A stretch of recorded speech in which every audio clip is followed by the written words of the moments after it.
Hey folks, Rob back with another Rob Plays, and this time we're going to do another arcade conversion, and this is of Shinobi. This is one I really enjoyed as a kid. Put together by, I believe it's Random Access, the team who worked on Silkworm, which I looked at not too long ago. But the manual doesn't specifically credit them. It's one of the downsides here, it doesn't really credit them. It's all in the, I had to go through GameBase and some of the other archives to verify that. It was published by Virgin Mastertronic in 1989, of course converted from Sega's 1987 arcade game.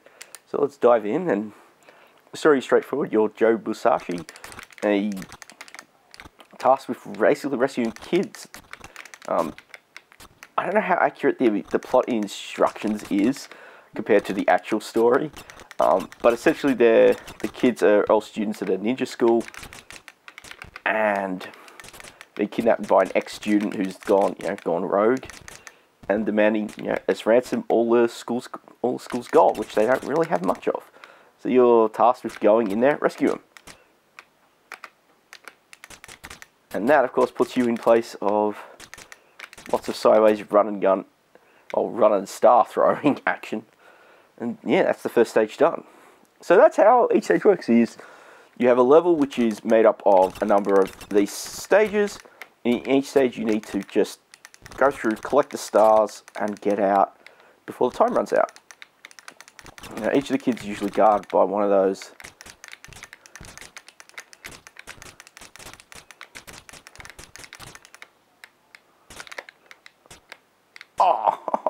that's just nuts. That's a bit cheap.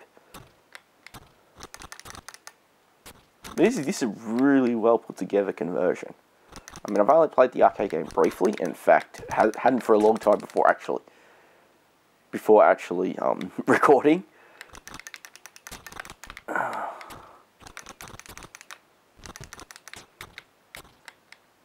I did better the last time I played.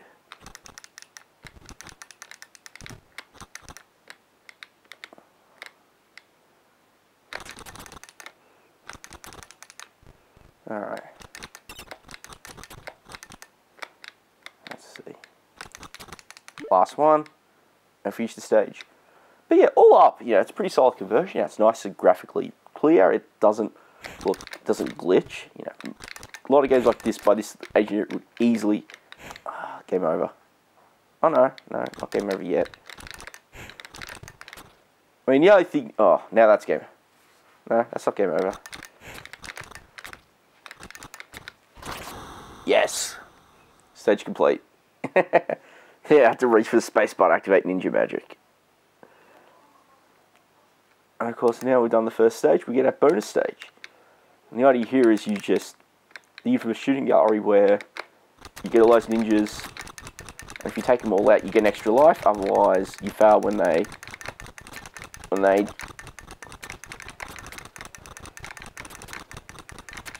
Yeah! Did it! Now I get an extra life, and we're going to load the next stage. Now, I'm playing with a disc image here. I actually grew up having a pirate copy on disc, and in my collection exploitations, I found the tape version. By gum, the tape version loader is terrible. I actually cut the intro. I didn't bother recording the intro because there's just a lot more of it. A lot more loading. I feel like there's no turbo loader here, and on the tape it just took forever. I guess it means because they really jam-packed. Each load is like 3 or 4 stages, including the boss.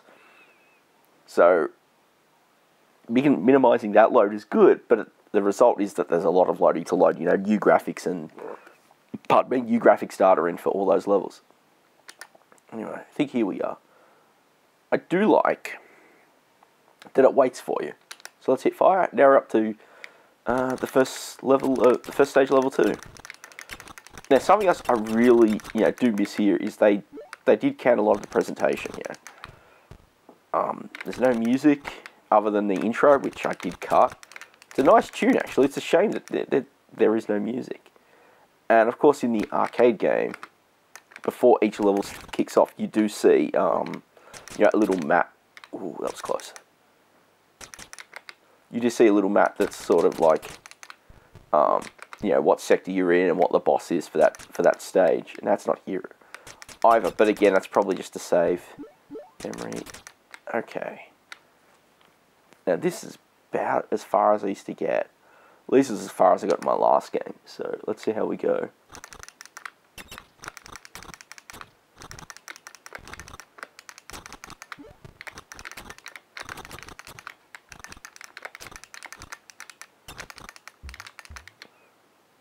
I hate those green ninjas.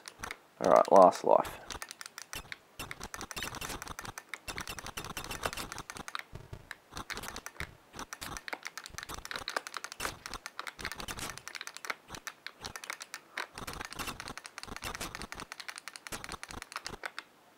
Alright.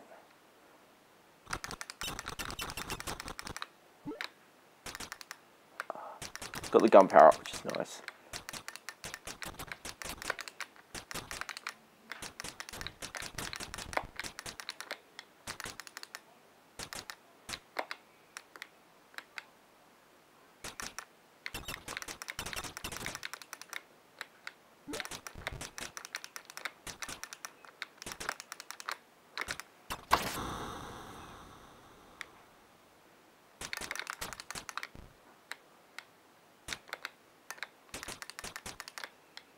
Alright, let's see how...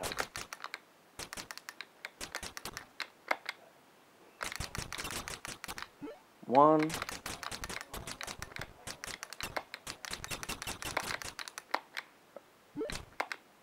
Yeah! Stage 2 done. Alright.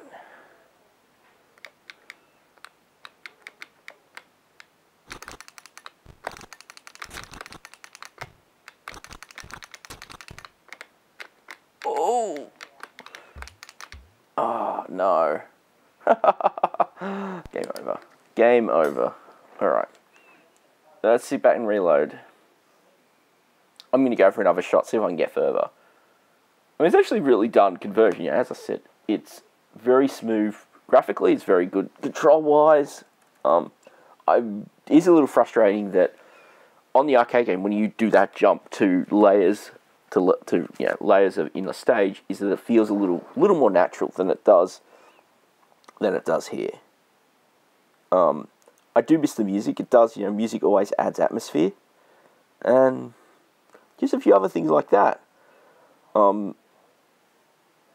It is a little tough. I mean, I don't know whether how much again. I haven't played the arcade game enough to know whether or not it's going to be that painful. But hey, the loading again is probably one of the things that does drag it down a bit. I wish the loader was faster.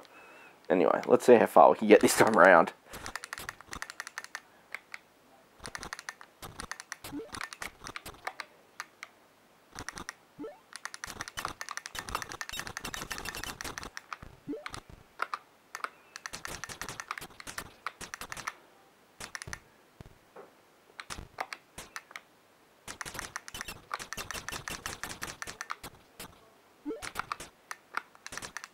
Ooh, that was close.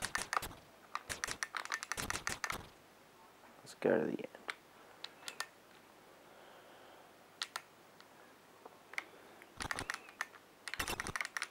Now, hopefully this time I don't lose all my lives here like I did last time.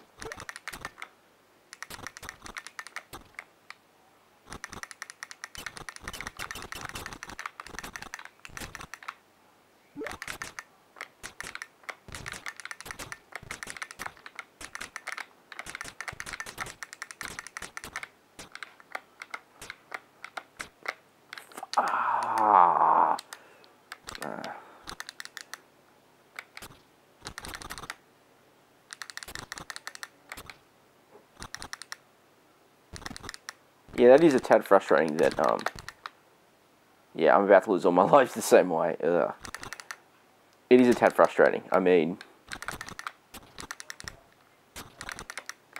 it feels like the hitboxes on their bullets are a little larger than they need to be.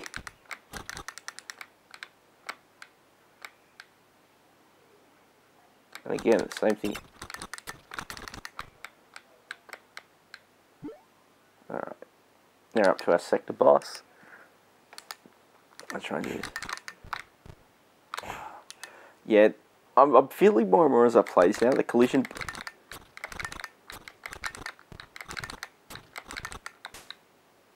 What the heck happened there? He didn't fire fireballs at all. Oh well.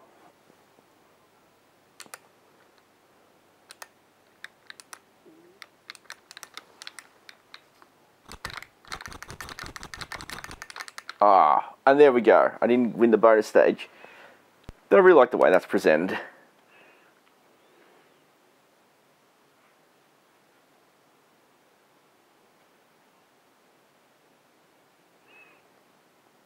Yeah, this loading really does happen to be a drain. I'm sort of in two minds where I'm actually going to cut this out, but I guess it's part of the experience, right? So, come up to stage 2, see if we can actually beat it.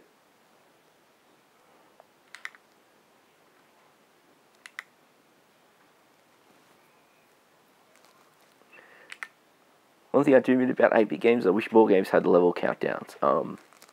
Was it Retro Raid actually had that? I think I've seen some others where there was something between the levels as well, not just loading the initial load, but between each level you could say, oh, this game, you know, this level's half loaded.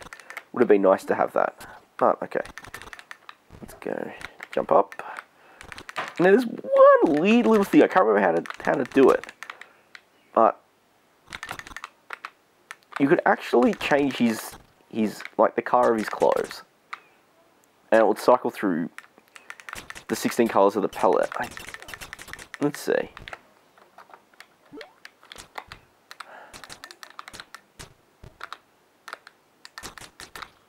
Yeah, I thought it was, I can't remember how to do it. I have to dig the instructions up. There's this weird little thing where you could just cycle through. I don't know why you would do that, but some little bonus surprise thing hidden in the game, I guess. Alright.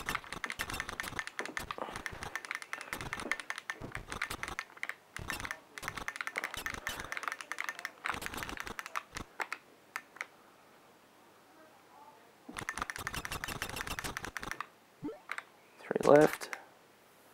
And the gun.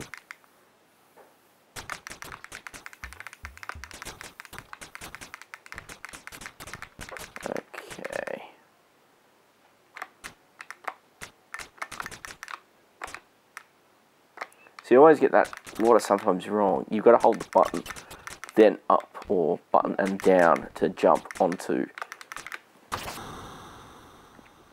you know, above or below you. Oh, why I turned around? It does get annoying that there's no.